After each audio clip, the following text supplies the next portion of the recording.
नमस्कार, आप देख रहे हल्ला बोल। आपके साथ मैं हूं अंजना ओम कश्यप। जासूसी कांड का कौन जेम्स बॉन्ड, यानी जासूसी कांड के पीछे कौन है, इस सवाल को लेकर देश की सियासत में उबाल है। कांग्रेस ने सुप्रीम कोर्ट की निगरानी में जांच की मांग की तो राहुल गांधी ने गृह मंत्री का इस्तीफा मांग लिया। उधर बीजेपी कह रही है कि राहुल का पुराना इतिहास रहा है कि वो संसद नहीं चलने देते हैं। इस पूरे घमासान के बीच दिलचस्प ये है कि ना तो सरकार जासूसी की बात मान रही है और ना ही राहुल गांधी मामला दर्ज करवा रहे हैं। ऐसे में सवाल ये कि जांच हो कैसे। परंपरा कृपया हम लोग न सुने।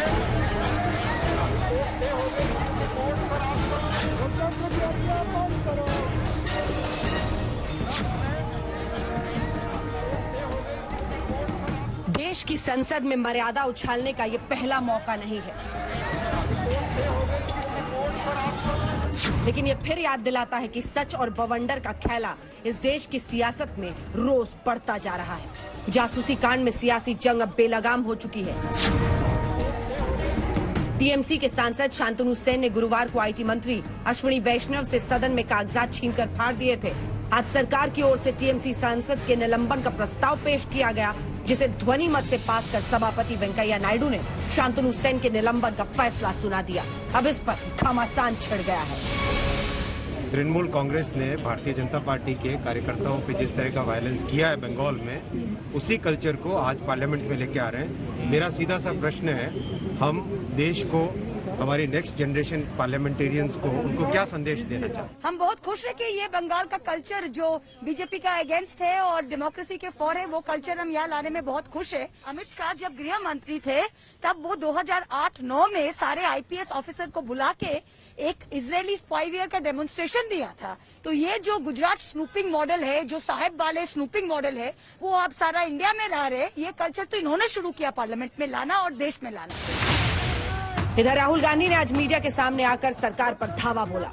सीधा गृह मंत्री के इस्तीफे की मांग की। कहा, ये मेरा नहीं, लोकतंत्र की जासूसी का मामला है। इजरायली सरकार इसको हथियार का क्लासिफिकेशन देती है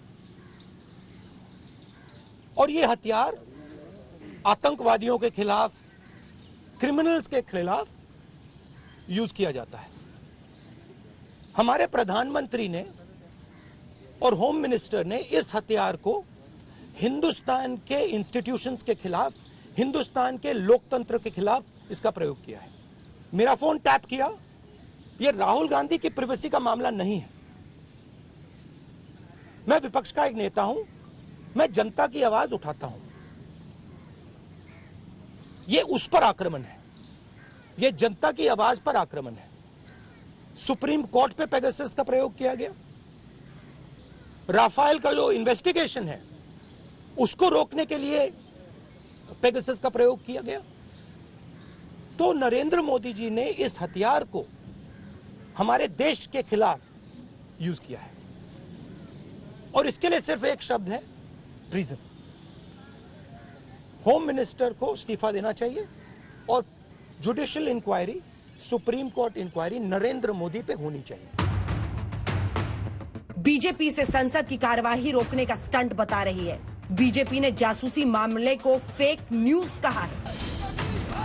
अपने नेताओं की फोन जासूसी पर अब बीजेपी और कांग्रेस नेता आमने सामने हैं। न्यायिक जांच चाहिए, न्यायिक जांच। सरकार ऐलान करेगी न्यायिक जांच होगी, यही हमारा मांग है। तो फिजूले बात करने में कोई फायदा नहीं। हर दिन नया नया लोगों के खिलाफ ये जो कार्रवाई किए हैं, ये लोग जो गुपचुप तरीके से जो कारोबार किए हैं, जो खुफियागिरी किए हैं, जो जासूसी किए हैं, ये नया नया चीज उजागर हो रहे हैं। तो इस हालत में क्या डिस्कस करेंगे? प्रगति देश की हो, उसके अंदर राहुल गांधी विश्वास नहीं रखते। विकास को तो वो पागल कह चुके हैं। तो आप समझ सकते हैं कि उनकी मंशा क्या है। और राहुल गांधी के फोन को कौन टैप करेगा? कोई जूनियर कॉपीराइटर भी आपका वहां कॉपी करना चाहेगा, उसमें कुछ ओरिजिनल तो होता नहीं है। तो इंटेलिजेंस ब्यूरो तो बहुत दूर की बात है कि देश आगे बढ़ रहा है, बहुत तेज गति से आगे बढ़ रहा है, मजबूती से आगे बढ़ रहा है, लेकिन कुछ ताकतें हैं जो देश को पीछे खींचना चाहती है, धकेलना चाहती है। गुरुवार को इजरायली मीडिया में पेगासस जासूसी प्रोजेक्ट के अहम किरदार एमनेस्टी इंटरनेशनल के हवाले से एक दावे ने सरकार को कुछ देर के लिए दरअसल ब्रह्मास्त्र दे दिया था। इजरायली मीडिया की रिपोर्ट में एमनेस्टी के हवाले से कहा गया कि एमनेस्टी इंटरनेशनल ने इस लिस्ट को एनएसओ पेगासस सॉफ्टवेयर लिस्ट की तरह कभी पेश नहीं किया। कुछ वर्ल्ड मीडिया ने ऐसा किया होगा। इस लिस्ट से इशारा मिलता है कि ये कंपनी के क्लाइंट्स के मतलब की है। हालांकि इस रिपोर्ट पर एमनेस्टी इंटरनेशनल की ओर से सफाई भी आ गई, जिसमें कहा गया कि एमनेस्टी इंटरनेशनल पेगासस प्रोजेक्ट के खुलासे के साथ मजबूती से खड़ा है और ये डेटा बिना संदेह एनएसओ ग्रुप के पेगासस स्पाईवेयर के संभावित टारगेट से संबंधित है। झूठी अफवाह पेगासस प्रोजेक्ट के खुलासे से ध्यान भटकाने के लिए है।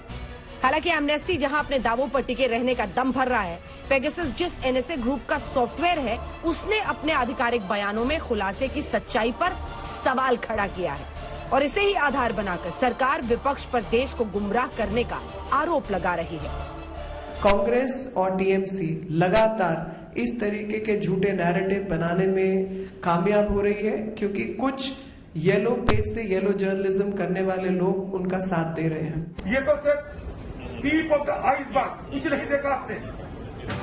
सरकार देश के खिलाफ साजिश की दलील को अपने बचाव की ढाल बना चुकी है। दूसरी तरफ विपक्ष इस्तीफे की मांग कर रहा है, लेकिन फिलहाल तो सच और बवंडर की तहों तक पहुंचने की इस लड़ाई में मॉनसून सत्र के पहले सप्ताह की कार्यवाही हंगामे की भेंट चढ़ गई है। दिल्ली से मौसमी सिंह और हिमांशु मिश्रा के साथ आज तक ब्यूरो।